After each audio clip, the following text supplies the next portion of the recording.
All right. Good afternoon, everyone. My name is Chris. I'm the CEO here at Leeloo. Thank you so much for hanging out. Glad you're able to make it. Um, Before we get started, we'll get sure that I'll wait for a few people to jump in so we can check the sound and get sure we're good on the sound part of things. So just let me know if you're here, and if you're here, let me know that you can hear me. And so we can then get started, and I'll introduce our guest speaker today. So just remember also the risk disclosure here you can see on the screen. Just remember that you're responsible for your own trades and everything you do. Have a budget when you trade. And understand the risk that comes with trading. Also, make sure you understand that the presentation here is for educational purposes only. The statements, opinions, and points of view expressed here by me or our guest speaker is of our own, and in no way uh, does this not present the endorsement of recommendation of such views by Leeloo Trading.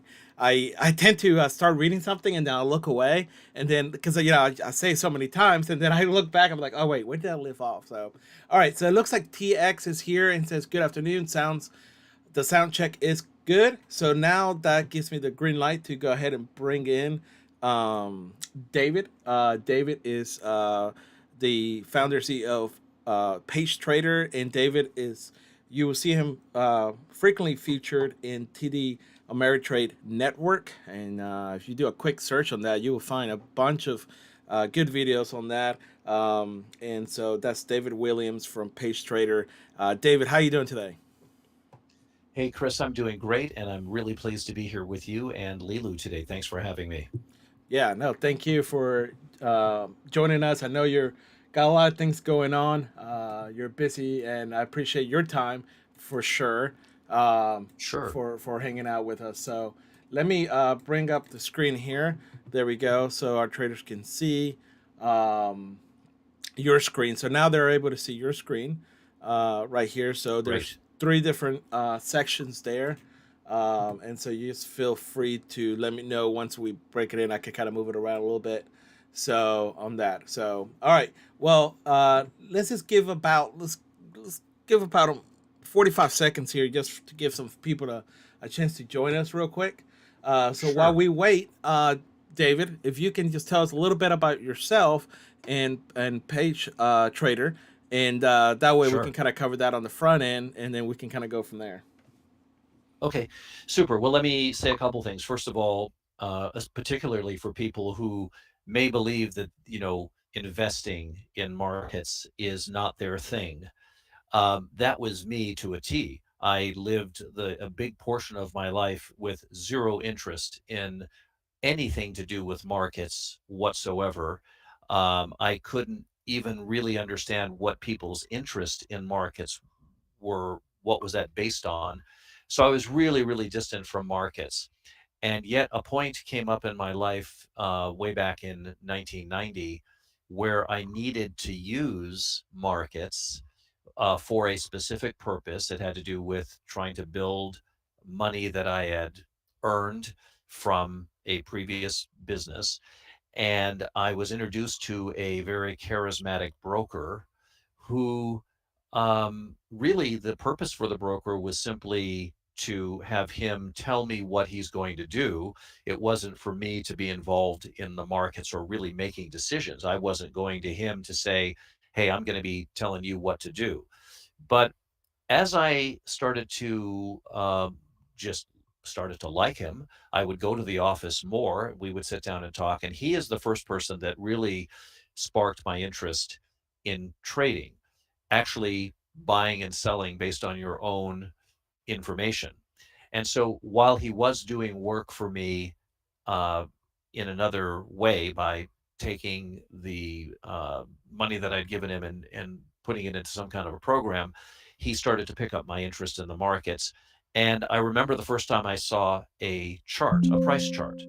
And I only remember this upon looking back. It wasn't completely conscious to me at the time, but when he showed me a chart, which I'd never really looked at that point in my life, um, that chart was going up and down like charts do. And for whatever reason, I remember distinctly thinking these movements appear purposeful. They appear meaningful. They appear like the market is trying to complete something. It just struck me that it looked purposeful. Maybe that's just the simplest way to say it. And that became the basis for my interest in markets. Did I want to go into markets and make $1 million? Yes. But I had another thing that was cooking in my mind, and that was, our markets, do they have anything to do with natural law? Do they have anything to do with anything other than it being an unholy free for all, Chris, right, of people buying and selling? Is there anything scientific going on here in these markets? And I didn't really verbalize it that way, but that was the thrust of my beginning interest. So that got me going. I ended up getting a monitor back then for watching markets. And I started like everybody else. I just started looking at markets. My interest wasn't full on at first. A lot of people, their interests really are. Mine was a slow developing interest, and then it got very hot and heavy later. So that's kind of how I got into it. And then early on, I had developed some ideas for the reasoning for market movements, and I started to develop those. And I'm one of the people that had early success with markets, which sometimes is not a good thing. And I was trading using options, and so my first 6 months of the market was really primarily not with futures, but just trading in options. And I was using a strategy that Lawrence McMillan, who wrote the great book Options as a Strategic Investment, um, I read that book. It's not an easy read, because it teaches you all these different option strategies, and if you don't know about it, it takes time to work it all and get it all into your head. But I was using a strategy from there, and I had success for the first 6 or 7 months of trading. And anyway, without going through every detail, in 1998, uh, I started Page Trader. I felt that I had accumulated enough to be able to deliver something of value to people, and that was 25 years ago. So we've been here now for, it's 2023. We've been here for 25 years, and our product, of course, has grown much more sophisticated over that period of time. So that's the short story right there, Chris, for how we got here to where we are today. Great. Yeah. Long 25 years, long time. And Yes. that's I think that also sends a message of, things that think to last time, things to do well. So, uh, you Hmm. know, Hmm. if it's not that good, it doesn't last very long. So that's good to Right. hear. Thank you. Yeah, yeah. So, well, good. Well, I appreciate you being here. And so, yeah, I think we're ready to Sure. get started. And like I said, if questions come in, I'll either kind of wait and if it's appropriate, I'll kind of break in a little bit. But yeah, just we had a good conversation earlier today from our two previous speakers, and so I know I'm excited to hear from you. And so your topic, we're kind of debating because I'm not the best with sometimes words, but how you two can trade, right? How some I would imagine, right? Like you just kind of said it. Not everyone maybe feels like oh, trading is there's no way that's for me, right? Or I've only heard only Mm. certain people can do it. It's not available to the general public, and so and that's not necessarily true. Obviously, not everyone can do it, but it's definitely open to more people than it's believed to be, right? Yes, I would say that, like many other fields, trading is a specialized knowledge. So you're certainly not going to just wake up one morning and know how to trade. And when we talk about trading, when Chris and I are talking about trading here, we're really talking about the purposeful pursuit daily or every few days or every couple of weeks, whenever you are looking at markets and making decisions about buying and selling in markets. That's what we mean by trading.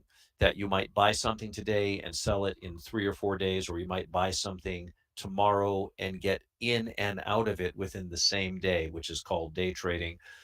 And That is what we're referring to as trading. And in order to do that well, it does require specialized knowledge. So it's not a mystery, because if somebody said to you, the listener who's listening here, if somebody said to you, when you get on an airplane, do you want to have does the pilot have specialized knowledge? And you would say, of course he does. He's taken all kinds of tests. He's been through all kinds of courses. He's flown airplanes. He's had instructors with him. He's flown solo. He's learned the science and the art of flying an airplane.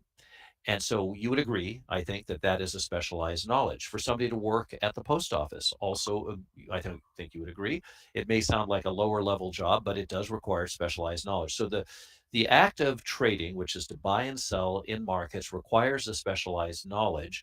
You can do it without that specialized knowledge, but if you don't have that specialized knowledge, your odds of being successful are reduced, and often dramatically. I often tell people that without specialized knowledge, they would do better to come to Las Vegas, where we're located, and go to casinos and gamble. They would actually probably do better. People, surprisingly, tend to do worse in trading without specialized knowledge than they would do simply coming to Las Vegas and gambling. You would actually get better results gambling. So there's something inherent about investing that you do have to pick up specialized knowledge. And indeed, there are people who pick up specialized knowledge about gambling to try to improve their odds in that as well. So, what is that specialized knowledge? What is it that you need? Well, a lot of people would answer that question differently. I'll tell you how I answer it, or after now, well over 30 years of doing this every single day and having this company in business for 25 years.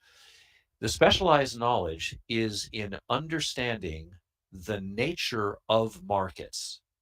That's the specialized knowledge. Let me give you an example of what the nature of markets is, and I'm going to lay it out for you, but I want you to recognize that that's just a single level of understanding what I'm about to tell you, and that you can go a whole lot further than what I'm about to tell you.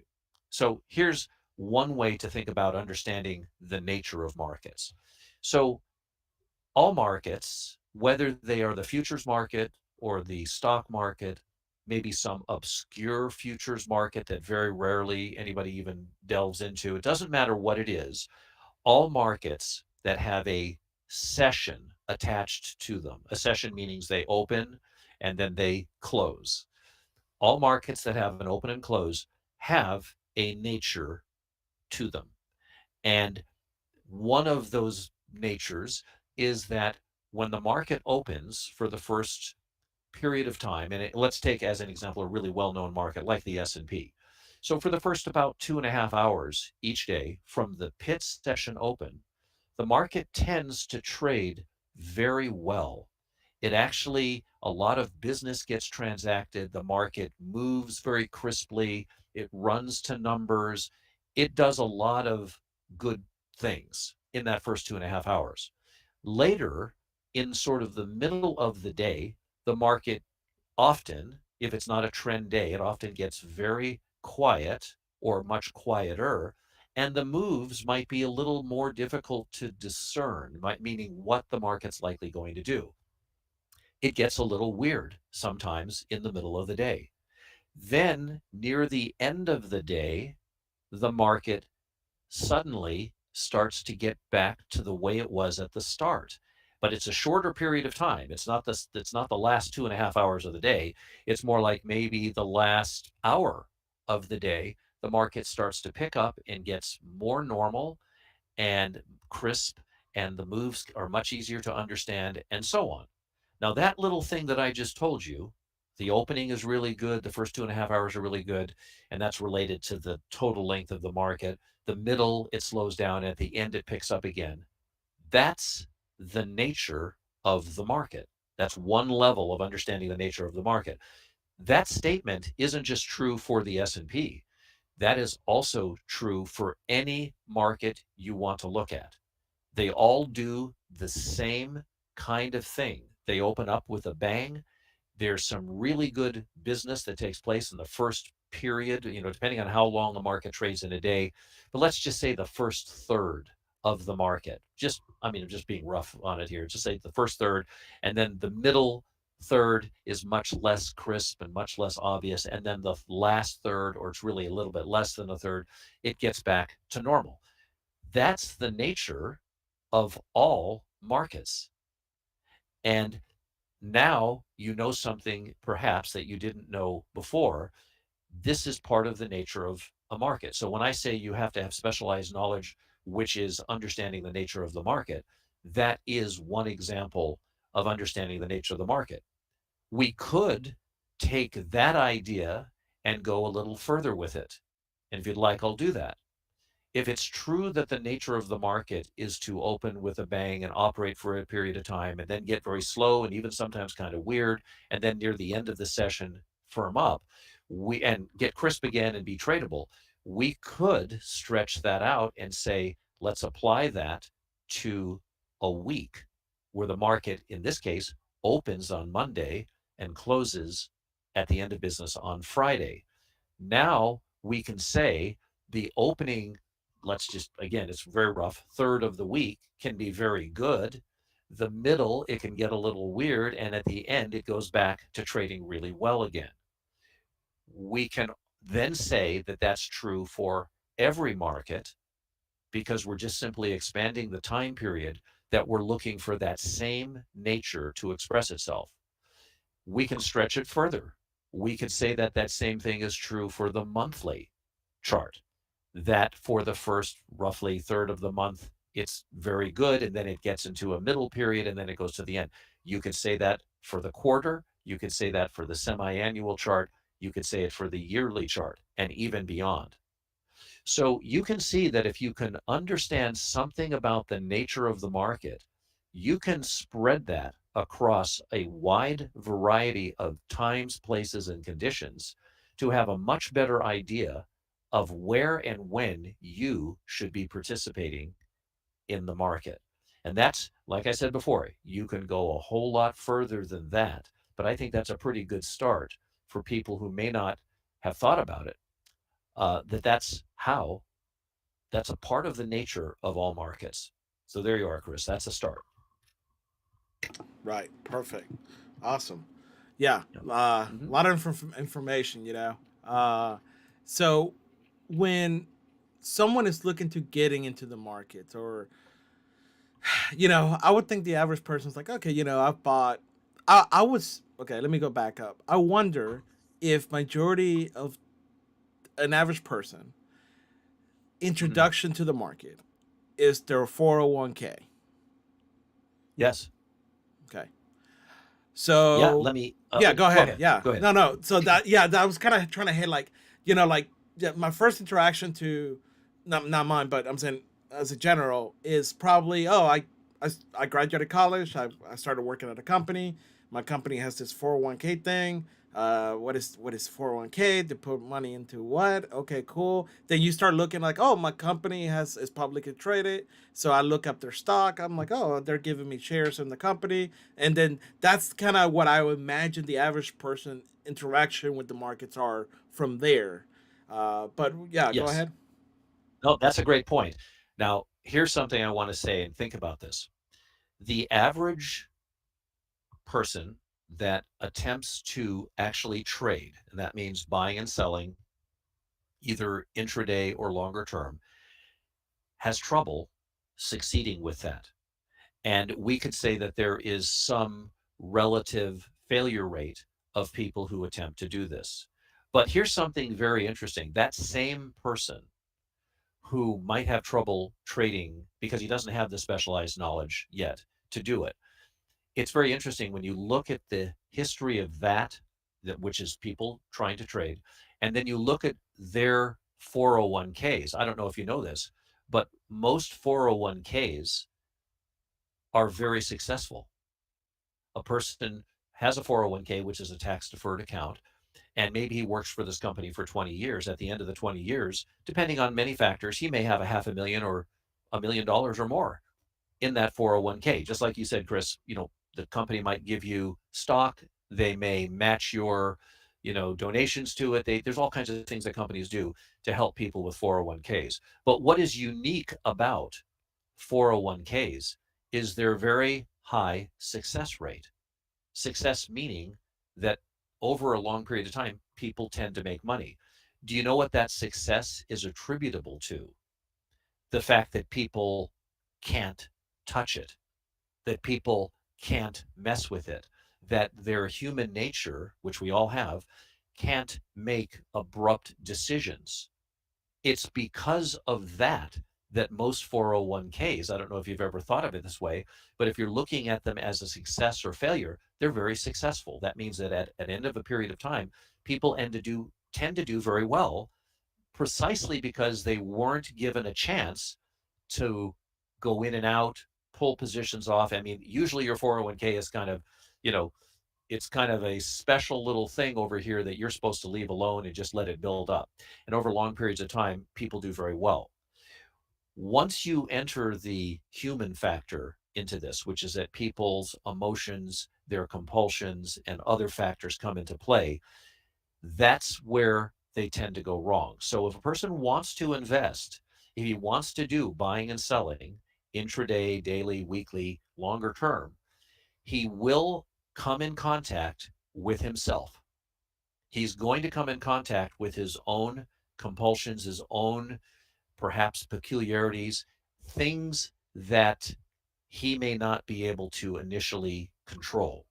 And so it is important, and I've mentioned this before, that in order to be successful at doing this, you do have to end up with an understanding of the nature of the market, and B, a kind of emotional fitness that you acquire. Most people don't have that just when they start out in markets. Most people are going to get very jumpy. Take as an example, I have a saying when people say to me, boy, if somebody would have told me when, name your stock, say Amazon, was at $30, they'll say, boy, if somebody would have told me that Amazon, when it was at $30, I would have bought it and now I would have, $3 million. And my answer to them is, without specialized knowledge, if somebody would have told you in the past to buy Amazon for $30, you wouldn't even have that $30 now. So in other words, when a person has $30 and he buys the stock and it's Amazon, and over a little period of time it goes up to $300, he's made 10 times his money. And he's told all of his friends that he's made 10 times his money. Because he opened his mouth and told his friends that he's made 10 times his money, he doesn't want to have to come back to them later and say, I lost that. And so he starts getting worried about holding on to that 10 times gain. And eventually he ends up getting out of the market, usually at the worst time. So even if he was told right at the start to buy Amazon at $30, there's literally zero chance in the vast majority of cases that he would still be in it today with X number of millions. Why? Because of human nature and not having an understanding of the nature of the market. Those two things have to be there to be successful. So the 401k, my point is a very successful instrument precisely because people aren't touching it. They aren't going in. They aren't allowing their compulsions, their human nature to mess with it. And that's why the success rate is high. So if you're gonna allow yourself to get into markets, touch them, move around with them, trade them, you will have to go through a period of gaining some emotional fitness for this kind of work. And you'll have to have an understanding of the nature of market, which I gave you a very basic one, but it's a very useful one as well.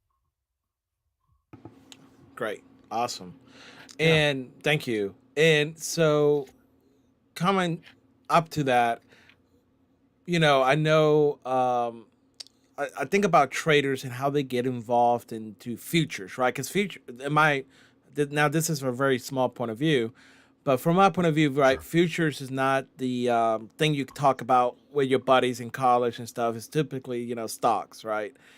Even so, Yes. futures and options are like, so you have to know someone or somehow you ran into some YouTube video about it. It's not that commonly talked about in my, at least from my personal experience. So if somebody runs into futures and say, "Oh, okay, whoa, what is this?" and "Oh, okay, I can do this," and "Okay, wow," what is a good one, two, three step to getting started in the futures market, from your point of view? Well, I do like the idea of actually doing it. I don't want to sound like I'm too philosophical and that you have to go through all this stuff to get to your emotional fitness, but you do have to go through some things to understand the nature of the market, get the emotional fitness. But I do really like the idea of starting with a very small account. People will often say, "Well, I just opened up my account and it's got, $100,000 in it." That's a mistake. And the reason that's a mistake is because people tend, this isn't in every case, but people tend to lose whatever they've put up initially. This is when they're new in a trading account. So if a person puts up $2,500 and he's trading very small, he might lose. We have to be honest. He might lose $2,500 over a period of time, sort of practicing and kind of getting his feet wet. That's the price of entry. It's like anything else. You're going to have to spend some time learning. But I like that. I like the idea that I just don't want people to start with really large accounts. And what Leeloo is doing, and what I love about it, is the fact that it gives people an opportunity to do all of the things we're talking about here without having the problem of refunding a real account Mhm. over and over again. You can really go pretty far with attempting to be successful under the tutelage, if you will, of Leeloo, Mhm. without having to have these accounts where, you know, each day you may be up or down in a specific amount of money, and you Right. will be up or down a specific amount in the Leeloo trading. But I do like that as a means of getting started in futures or getting started in stocks. So that would be my answer. Okay. Go do Perfect. it. Get into it. Right. Yeah. Take action. Right. Yeah. And you know, it's really interesting to me because I get to now, at Leeloo, see a lot of traders from different walks of life, right? Those who just like, Yes. hey, I just learned what futures are, and then you got those that like, hey, I'm a seasoned YouTuber. Uh, I've YouTube every futures, I've been in every trade room and everything. So it's been a very interesting journey getting to know different people and different walks Hmm. of life and how they approach the market. So very interested in I always hate to put things in lists because I know it's not usually it's never just like, hey, give us one word, but if you had to say like the Right. three top two three things that you say, hey, here's my final thoughts, here's a list, if you're going to take anything away, here's some things to take away from this conversation, Sure. what would that be? Um, Without regard to technique, understanding, whatever, whatever your level of understanding is, without regard to whatever your level of understanding is, ultimately, you are going to learn to trade probabilities and manage possibilities. So what this means is if we're going to get into the market, we want to get in when we've detected, you and I, traders, investors, when we've detected that there's an authentically high probability that a very specific thing is going to happen. Once we are in the market, once we're satisfied that that's real, and then we enter the market, now while we're trading that probability, we want to manage possibilities, the possibility that there could be a pullback in the existing uptrend that we're expecting to go higher and manage that. So, a very easy way to answer that is that we want to trade probabilities and then we want to manage, because there's something called risk management when you're in a trade. We want to manage the possibilities. There almost is no perfect trade. I mean, I'm looking here at this Tesla thing that we did. Mm-hmm. We had a very high degree of certainty that Tesla was going to advance 60 to 70 points from $168. So at the time, and this is using a technique that we've developed at the time, this is what the market looked like to the world right there. That's all Mm-hmm. anybody knew. We had a very high degree of probability that it was going to go 60 to 70 points. And it did. But when we got in, we had to manage. So we're trading a probability. but we are going to manage possibilities. Like, as an example, the market did pull back here, and we had to decide, what are we going to do if that happens? How are we going to manage our trade? And of course, we're going to be moving a protective stop up to keep us in the trade and so on. So really, again, to answer your question, I would say it's a really great idea to base it just on trade probabilities and manage possibilities. Let me give you one other example of that. So imagine a man thinks a woman is attractive, and he wants to, and we've all been there, he wants to go say hi to her and try to introduce himself. And at some point in the past, he had a little moment where maybe he and her smiled for a moment at each other. So there is a probability in play that he could have something start with this lady, this woman. So he is going to, this is, I'm just trying to bring this down to a very basic level. He is going to, when going up to her and speaking to her, he is sort of trading a probability, meaning he's investing in the idea that there's a possibility he could get together with this woman because of little things that have happened in the past. So that's his probability.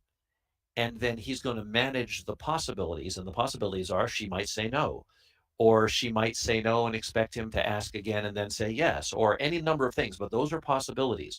So really, all of us are doing this. What we're saying you're going to end up doing in the market, you're already doing in many, many other areas of your life. And that is, you are trading probabilities and managing possibilities. That's the main thing that you're doing in markets. Now, there's very sophisticated levels that you can get to. You can do it at a very basic level or a medium level or a high level.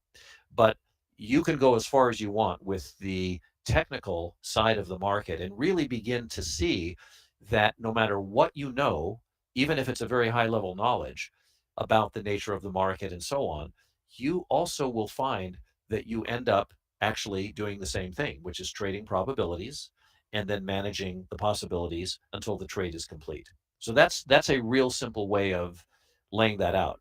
I can also, Chris, if do we have 2 more minutes? We do, yes. Okay, I want to give you another, your listeners, another thing to think about regarding markets. So, how we talked about before that all markets have that big opening, that quiet period, and then the ending where they go back to trading more like they did at the open. Mhm. So here's what it is. Another part about the nature of the market is that, and this would be, people will recognize this if they've been in markets, is that they tend to give you the most amazing opportunities after frightening you to death, after making an emotional roller coaster out of you. They tend to lay it right out in front of you. Whereas, if you were just looking at a market, you would say, oh, look at this perfect setup. It's the exact thing that I'm looking for. But if you had been in that market, in many cases, prior to the market giving you that very beautiful, completely open setup, what the market did is a bunch of things that got you really emotionally up and down. This is part of the emotional fitness thing I talked about before. And then you're not in the mood to take that trade, and it's tracing it out right in front of you, but you're no longer in the mood to take it. So, for example, let me give you a visual that almost all men would understand. You've watched boxing, right? There's people who box, and when they Mhm. get in the ring, both men are fresh and they're both protecting themselves very well. They both are blocking, they're punching, but they're really, really crisp.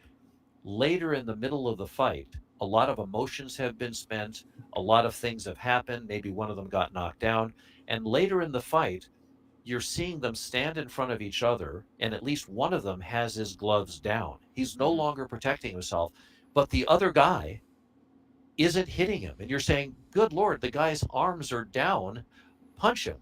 But here's why he's not, because he rode the emotional roller coaster.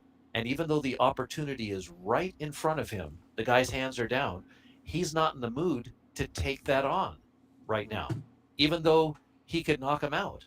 He's just not in the right headspace now. This is what markets tend to do. They get you on the emotional roller coaster, and then right as the emotional roller coaster has peaked, suddenly they start tracing out the perfect trading setup that you may have seen before or you're looking for. And only later do you look back and say, oh my God, how did I miss that? How did I not trade that? So what I'm pointing out here is that this is part of the nature of the market, is to get participants very emotional with very big moves, and then you're sort of weakened by that emotion, all that emotion being put out, and you're not in the mood to follow what the market's now telling you. They're just handing it to you. They're just saying, here, just take it. But you don't take it because your emotions have been spent with all of the roller coaster. So there is again, an emotional fitness that you learn to very relaxed, watch the market, wait for all kinds of certain things to happen. But you know that if the market does really big things, that they're going to do something that just gives it to you. And if your emotions aren't all wrecked by that time, you're able to take advantage of it really well.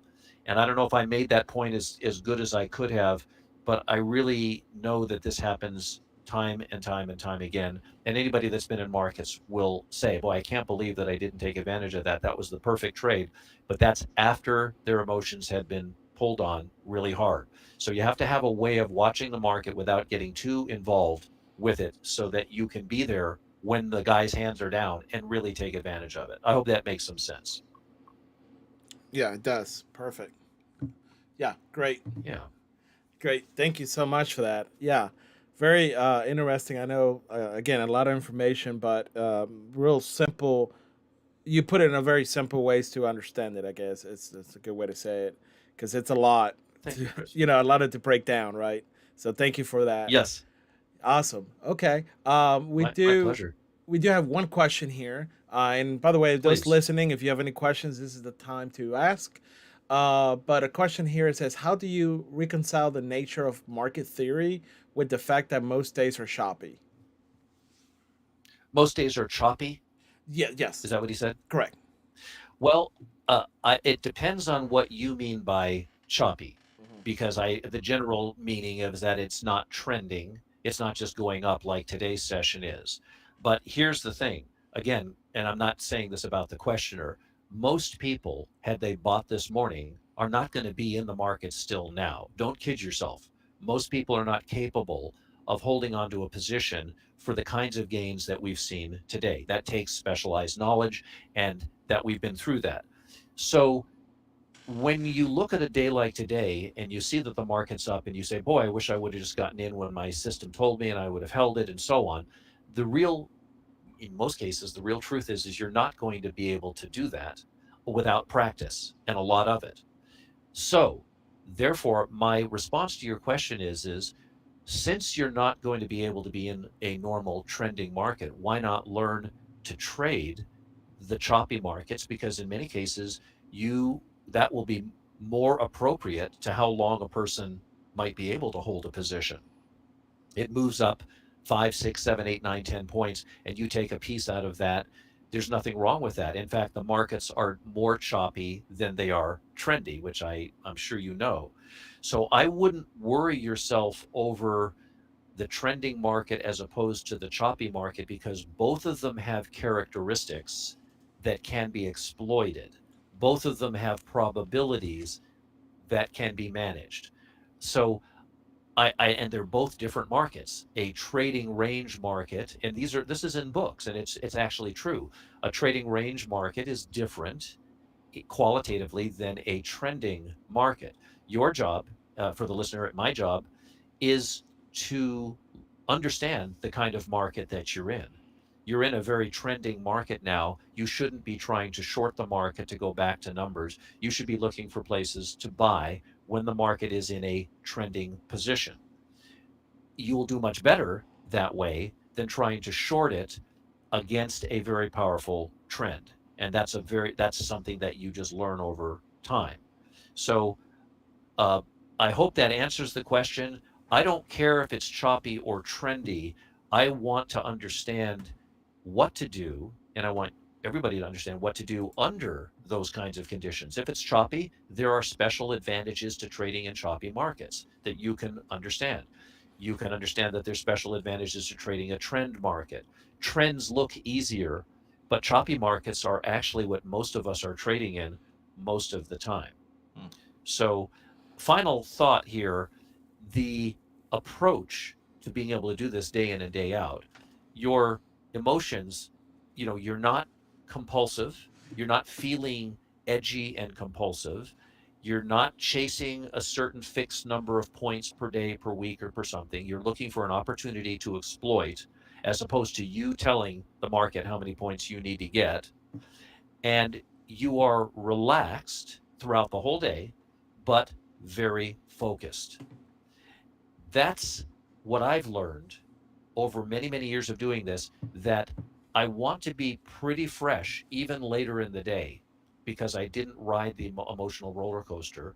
And I can do that by simply understanding that I don't have to hook my emotions up to the market going up and down. I can say, hey, wow, look at that. But I want to be fresh later. So when the boxer I'm fighting, when his hands are down because he wore himself out, I can take that very open opportunity, because the markets will just give it to you. There are points in the market where after they show you really big things, whether frightening or exciting, they'll slow down and they'll just give you really easy, obvious trades. And you will learn that that is part of the nature of markets. First, they scare you, they excite you, and then they give it to you. But a lot of people want to be in on the scary and the frightening and the exciting move. But some of the easiest trades are right after all of that. The market just gives it to you. And yes, it's going to take some time for you to understand what that looks like. It's very difficult to explain that verbally here, but these are things that are part of the nature of the market and what gets me up in the morning. I don't get up in the morning and say, oh, I can't wait to get to the office to make $10,000 today. No, I really don't. I get up knowing, I know that if I wait my turn, the market's just going to give it to me. I really do. I really know that. And all I have to do is wait for that set of conditions to show up. They will show it to you. Most people have to develop that patience to wait for that. But in many cases, people are so anxious, they want to be in the first 5 minutes to get whatever gains they can. They haven't yet learned that there's going to be plenty of times and places, even within the first 2.5 hours, that you'll have opportunities. Relax. Don't let compulsions drive your trading, and you'll start to see things clearer. You'll start to understand more about the nature of the market, and you'll actually be able to put successful trades on and feel great about it. One final thought. You get me going, and I can't No, stop. you're good. A really bad habit for traders is to say, you get in and you set up, you waited, you're doing all these things we're talking about. The market, you get in and the market runs up and it gives you 6 or 7 points. Let's say you're trading S&P, gives you 6 or 7 points and you get out. The market goes on another 15 points. And what do most traders do with that information? They turn it into a negative. Oh gosh, I got out at 7 points, but it went another 15. Oh, I should have stayed in. Oh man, and now you had done a beautiful thing. You waited your turn, you saw the opportunity, you traded it, and now because it went further than your present understanding is telling you, you're going to destroy the good work you just did emotionally. Now you're negative, and now your next trade, you're not going to do the right thing. You're going to remember the last trade and you're going to say it went 15 points further, and you're going to apply that to your next trade, and it ain't going to work so well. So, one thing I really want to stress is catch yourself degrading your already well won success by making that 7 points, by taking after the fact information and abusing yourself with it. Don't do that, because what that'll do is it'll train you to trade worse than you actually traded when you made the 7 points. Don't worry about what the market does after you get out. It's not about you getting out. You getting out is about what you understood the market was going to do. You let the market go another 50 points. It doesn't matter. If you degrade the success that you had getting that 7 points, and you will degrade it if you get negative about missing the 50 points, you're not learning. People sometimes say, oh, yeah, I've been trading for 20 years. But you know what? They stopped learning after two. The first 2 years is the only time they were learning, and now they're repeating that amount of knowledge for 20 years. So people go, oh, I've been trading for 20 years. Yeah, but you only really learned for the first two. So Mm. the goal in trading is that you're always going to be learning, but you will learn very specific things about the nature of the market that you will patiently wait for, and you won't care what they did after the fact. Look at this Tesla thing here. They've gone up quite a bit further already than the trade that we picked. Am I going to degrade this beautiful trade because the market went further than our understanding was? Not at all. We're very happy and thrilled to have been able to understand that this was going to happen. It has nothing to do with what happens later. Don't do that, because then you're going to degrade your own success while you're trying to build up success. We want the curve to be up all the time. It's as silly as it sounds. Find the positive in what you're able to do in the markets and build on that. And don't let other people or what the market does afterwards say, oh, you should have stayed in. Well, I guess you're kind of a loser because you didn't stay in. It went up another 30 points. Those are junior high school kids that need to go back to junior high. Don't have them in your life. Have the people in your life that are positive and are behind your success, whatever it is. Mm. Let that grow, build your success, make the curve up, and don't you worry at all about what the market does after you get out of it. You did the right thing when you got out because that reflected your current level of understanding. That's Mm. what I want you to do. And you'll see you will improve if you stop judging your beautiful trade on what the market did afterwards. Yeah. Okay? Mm. That's a very good point. Yeah. I love that. I was looking at stocks earlier this week, talking to someone else about stocks, and we were talking about like where we got out on those stocks. And Yes. of course, naturally you look at what happened afterwards, right? Because you're looking at the big chart, and of course, in this case, kept flying up, and Sure. none of us were like, oh, if we just, again, like you just mentioned, oh, if we would have just stayed in and done this, like, no, we didn't say it because we know that we got out where we got out at for a reason, right? So, Right. yeah, so that's a very good surrounding Yeah. Stop yourself with yourself. people, yeah.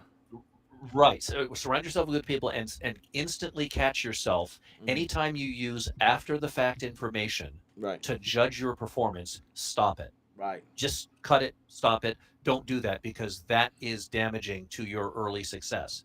for It sure. means you're going to be negative and you're going to be thinking about doing it a different way. So I hope that's good stuff. And I'm telling you, the markets are like everything else in the universe. They're very deep. There's so many Hmm. wonderful things you can learn about them. And I'm trying to give some very basic ideas that are Right, useful and would keep you positive and on the right course. yeah, perfect. All right, well, that's amazing. There is one other question. It's Please I'll ask. take it. I'll take it. Yeah, so it's Tech Lead says, so according to you, pretty much, how do you know the difference between a choppy day and a trending day prior to the day being choppy or trendy? Okay. So that depends on your larger forecast if you have one. And I do want to say everybody that's in the market is a forecaster.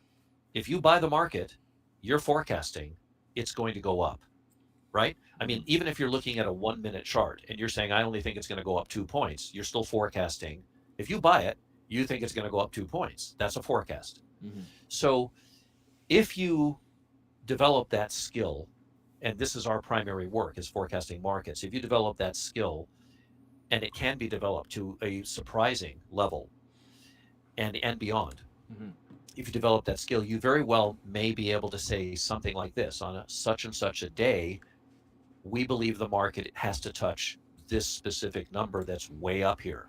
Well, when that day comes, in order for the market to get to that number, it's going to have a trend day. So if you have that higher knowledge, and by higher, I simply mean more deeper understanding of the nature of markets, then you have a better understanding of what days the market's really going to run and what days it's more going to be choppy. There isn't another answer I can give you without you learning more about the forecasting and so on. But it is forecasting that would allow you to know that, hey, they really have to be up at this number. And the only way they can get there on this day is to have a really good, strong day up. And that would give you a very good idea that you would be wanting to buy pullbacks in an existing uptrend or an existing downtrend for that matter. So all of this is doable. And in spite of the fact that there are so many ways to think about and process markets, I just want to say this weekend, I'll be teaching a group of traders here in Las Vegas what we call the square principle. And that is a main technique that I developed over many years to do the very thing that you're talking about, which is to be able to say, hey, the market needs to run to such and such a number. And if you were to look at I'm going to bring it up right now, the June contract, I want to show you something Okay. if I can. And Yeah. Chris, you tell me if we're out of time, but I'll show you very Yeah, we're briefly good. here. Let me show you on a weekly chart. Oh, that's Tesla. Hold on here. Let me go to, and I'm showing you this on the June contract. So we had been talking for quite some time about the June contract getting up to 43.67, and that goes all the way back into here where it was like early May, saying, hey, they are likely going to have to get to 43.67. So you can see week after week they moved up, and finally, let me show you where 43.67 is. It's right about here. That's what we were forecasting the market was going to do. I'm not worried that they went higher, but I'm pointing out that we used the square principle to know that they were going to run to 43.67. And anybody that has that principle knows how that number was derived. So there are ways for you, and it's not just our way, there's many ways to do it, but our way happens to be called the square principle for how we develop the forecast for what the market's going to do. Everybody is a forecaster. When you get up and say, I'm going to go to the store, you are forecasting that your car's going to work. You are forecasting that you're not going to be in an accident. You are forecasting that the price of the thing you're going to buy is going to be very close to what you remembered it last time. You're forecasting that you're going to be able to get back home and eat whatever you bought or whatever it is that you bought, use it in some way. You're constantly making forecasts. So this is not a new subject to anybody listening. The difference between the kind of forecasting we all do in day-to-day life and this is that this is very technical, and it exists. It's kind of like you're forecasting a field of energy as opposed to forecasting events in normal life. So I think of the market as a field of energy, and the forecasting is telling us what that field is going to do under certain specific conditions. So it's a lot of fun. I look forward to every day. I mean, I'm getting older. I've been doing this for a long time, but and I know many people listening do, and I know Chris, you do as well. Mm-hmm. You love it. You Mm-hmm. love solving the puzzle. It's like solving a puzzle and getting paid for it. Mm-hmm. That's what it's like. And it's just a wonderful thing. And I can't say that this is for everybody. It really isn't, but it's for an awful lot of people, including people like me who I'm astonished that I'm even involved with markets, because the Mm-hmm. first more than half of my life, I couldn't even have expressed the tiniest amount of interest in it. So I would encourage people to take a deeper look at markets and see if it's not something that, you know, you would find a real fascination with and really could be very good at. Mm-hmm. Yeah, perfect. Yeah. Yeah, thank you. Yeah, it's always interesting. My job, I'm very lucky. I work from home or anywhere that I have internet connection, Yes. and I get to I do that both in trading, and I do that both as the CEO of Leeloo, and I love. I love people, right? And so I'm a people. I get energy talking to people. I'm kind of, it's kind of weird. I'm an introvert extrovert, right? I get energy either way. Like, I'm totally fine being home by myself and now with my dog and just doing nothing like with people related, like just working on a project. I'm totally fine with that. And equally, I get as much energy as going out and hanging out with people or talking to people or doing this kind of stuff. It's just really, Sure. really exciting. And so I'm very lucky to do what I get to do. And like you said, when you do that, it's, you have that passion and the potential what that passion can bring, right? Because not every passion has a dollar return on it. You can have Yes. you Right. can have a passion to go to an all you can eat buffet, right? It's not going to give you a return in dollar amount, But I happen to have we happen to have everyone that does trading here happens to have a passion that can give you a return in a dollar amount, and so that makes it even a little more exciting, right? It's like, oh wow, Yes. I can enjoy this, I can really study, I can work hard, I can become more disciplined, right? Yeah, I have to be Mhm. disciplined, but I need to be more disciplined. And we talked about that several videos ago. You can't start trading and suddenly become disciplined, right? You have to be disciplined in Mhm. your whole life, right? You can't be a mess Yes. everywhere in life. You've never made your bed, you don't wash the dishes, you don't do your laundry, you live like a freshman college kid, and suddenly you're Mhm. going to come into the futures market and be the most ultimate disciplined person there is. It's not going to work. It's unlikely. It's very Unlikely. unlikely. Yeah. And so it's very interesting, and the more I learn, the more I grow as a trader, the less I trade.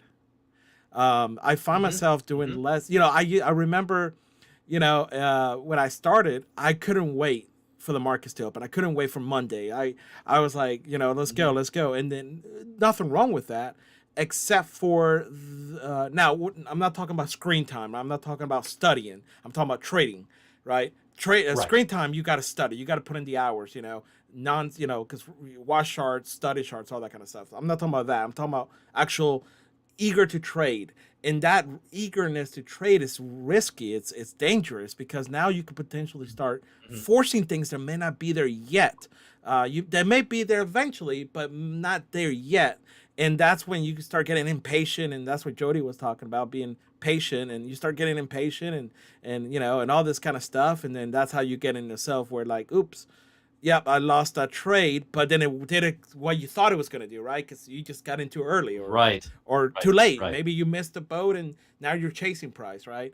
And so now I wake up, and I get going in my day, and I open my charts where I trade, and if there is not Mhm. something within the type of trading I do, if there's not something, now this is not swing trading. Swing trading, I do it over the weekend because the markets don't have to be open to see what's going on. But for my day trading, when I open my charts, if my setup is not about to happen or it's not happening, meaning we're not in an uptrend or downtrend, like in a clear, you know, timetable that I'm looking at, and if my patterns are not happening and my supply and if things are not lining up Mhm. pretty close to perfect, Mhm. I'm not gonna stay there long enough to wait. I just close them and I go on my day, and it doesn't bother me anymore. And that has helped me a lot to not sit there and just wait and Yes. wait and wait and wait and wait. Because what happened is when I wait, it's like I'm that, fat little kid in front of the dessert line. Like, okay, don't eat, don't eat, don't eat. I really want to eat. Okay, I'm gonna eat it. So Right. we're eventually gonna fall into that temptation, right? And so my way to fix that is I set up meetings where I don't give myself a lot of time to sit there and watch.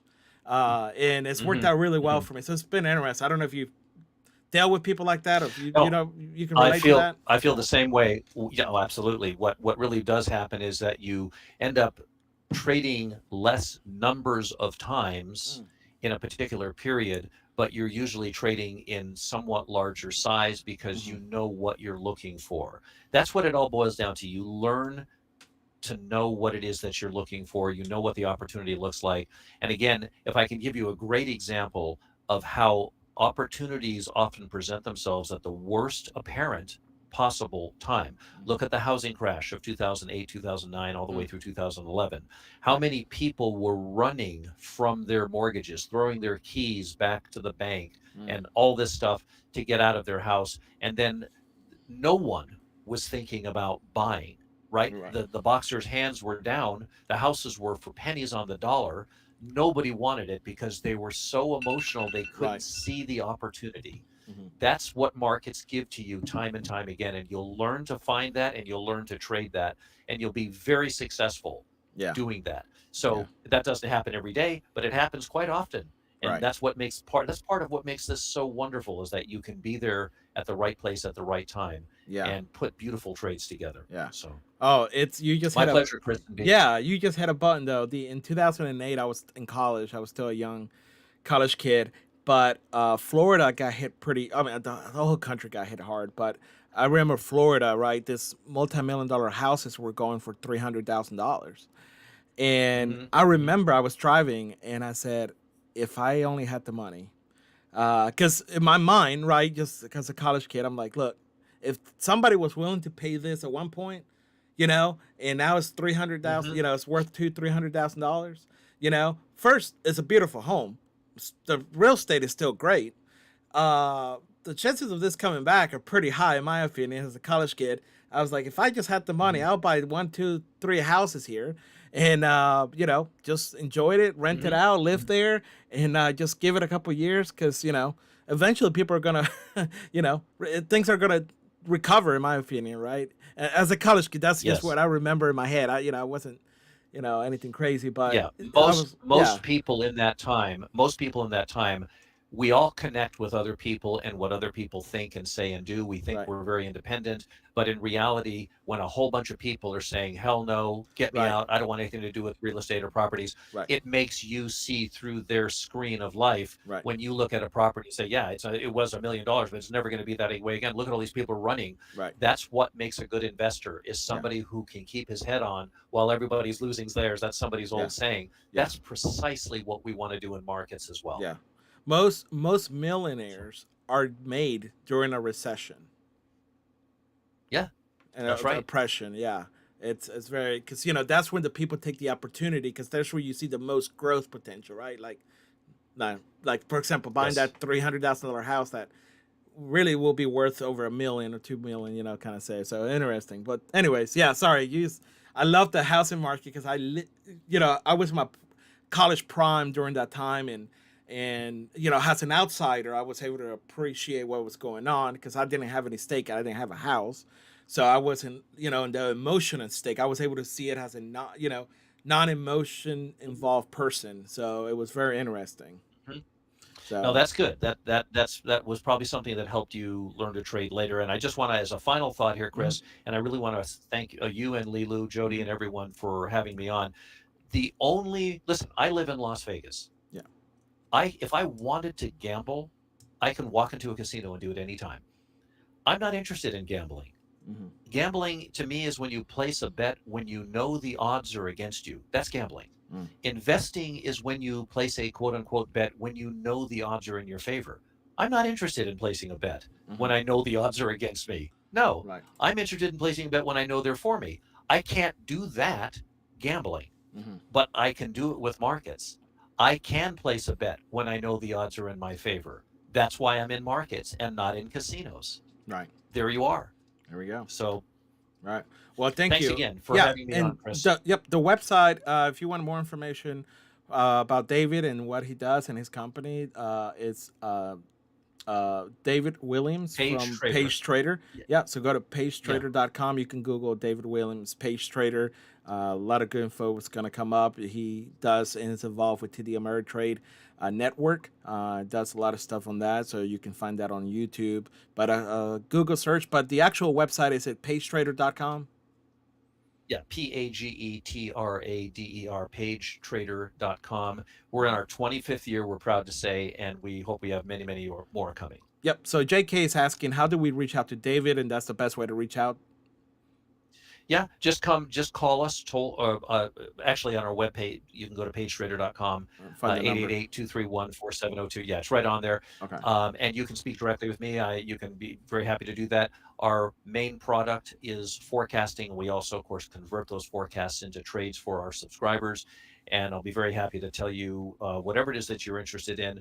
And I do want to suggest to everybody who is listening, along with taking a look at us, take another look at putting your efforts in learning to trade in working with Leeloo so that you can have a very low expense way of getting if you're brand new to it or you want to improve your skills. The markets are very deep. There's many levels to them, and you can survive on any one of those many levels. You don't Mm-hmm. have to know it all. None of us are going to know it all, Mm-hmm. but you can survive on any one of the many levels that the market exists at, and you'll have a great time, and you'll really feel better about being sort of in command of your life because you know what you're looking for. And when you put your head on the pillow at night, you know you're not getting up in the morning to go to a casino. Mm-hmm. You're getting up in the morning to practice the art of understanding what markets are likely going to do.